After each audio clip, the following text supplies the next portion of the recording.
Bonjour tout le monde, aujourd'hui nous allons voir pourquoi mettre 8 circuits max sous un interrupteur différentiel.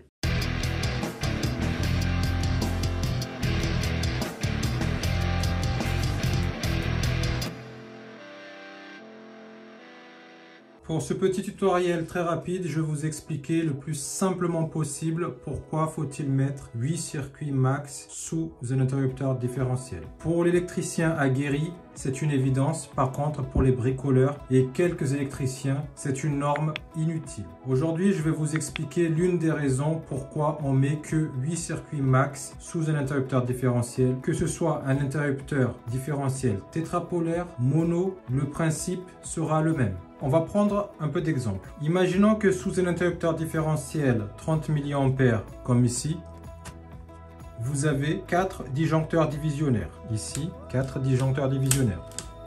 Le premier disjoncteur est de 16 ampères. Ici, pour un circuit prise qui comporte 5 socles de prise dont un équipement en classe 1, métallique. Donc, nécessite une liaison à la terre, grille-pain par exemple. Le deuxième disjoncteur, un 20 ampères pour un circuit spécialisé, machine à laver par exemple. Le troisième disjoncteur, un 16 ampères pour un sèche-serviette par exemple. Et le quatrième disjoncteur, un 10 ampères pour votre circuit éclairage avec 4 lumières dont un éclairage de classe 1, c'est-à-dire métallique, donc nécessite la liaison à la terre. Maintenant, sur le premier disjoncteur, imaginons que votre grille-pain a un défaut d'isolement. Le courant de fuite qui est très faible, 5 mA par exemple. On va noter ici 5 mA. Le deuxième disjoncteur qui protège notre machine à laver et que la machine à laver délivre 10 mA de courant de fuite par exemple. Donc 10 mA. Le troisième disjoncteur qui est ici, disjoncteur qui protège le sèche-serviette et que le sèche-serviette délivre 5 mA de courant de fuite. On va le noter ici. Et enfin, notre disjoncteur qui protège notre circuit éclairage, dont un qui était en classe 1, et celui-ci délivre un courant de fuite de 12 mA. Qu'est-ce qui va se passer au niveau de notre interrupteur différentiel? En premier cas, on va fermer ces disjoncteurs-là. Pour notre disjoncteur qui protège le grille-pain, il délivre 5 mA.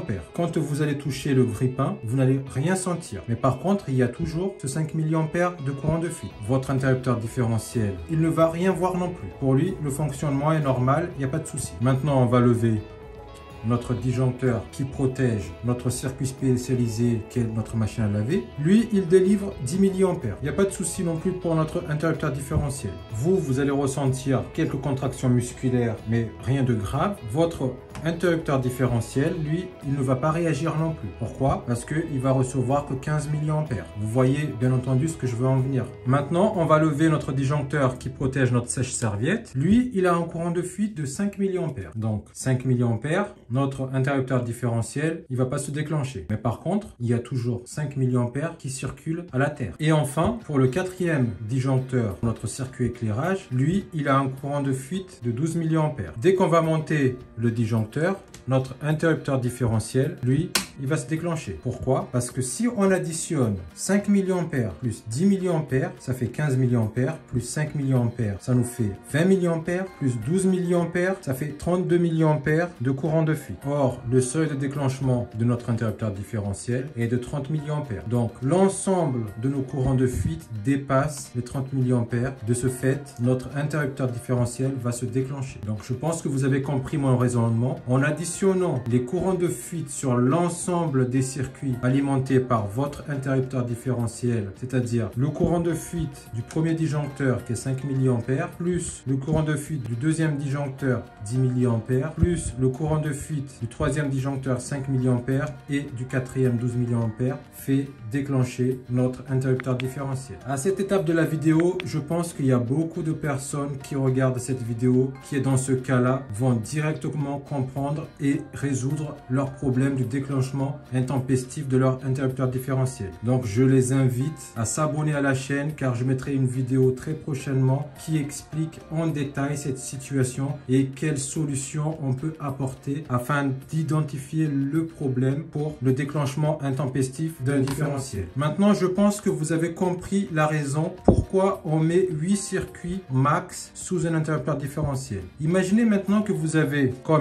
ici, là j'ai mis un interrupteur différentiel 4 pôles. Imaginez que vous avez plus de 8 disjoncteurs. Donc, l'exemple ici, j'ai mis 1, 2, 3, 4, 5, 6, 7, 8, 9 disjoncteurs. Et que chaque circuit génère un petit courant de fuite, juste quelques milliampères par circuit. Imaginez-vous maintenant pour chercher la panne. Et là, c'est bonjour la galère. Pourquoi? Parce que imaginez que ce circuit-là, il protège 10 socles de prise. Ce circuit-là protège 5 éclairages. Ce circuit-là protège 10 socles de prise également, et ainsi de suite. Imaginez sur chaque équipement, ça délivre 2 milliampères de courant de fuite, par exemple. Pour trouver la panne, il est très difficile. Ça fait partie des raisons que la norme impose 8 circuits max sous un interrupteur différentiel. Pour information, les défauts d'isolement dans une installation électrique est la hantise des électriciens. Et pour vous aussi, car un défaut d'isolement peut arriver aujourd'hui et pendant des mois, vous n'aurez rien. Et c'est très difficile à trouver. Un petit conseil, vu que vous êtes fidèle à la chaîne, et je vous en remercie d'ailleurs, dès que cette situation de panne arrive chez vous, je vous conseille de bien diagnostiquer à quel moment l'interrupteur différentiel s'est déclenché, quel équipement vous avez branché, ayez le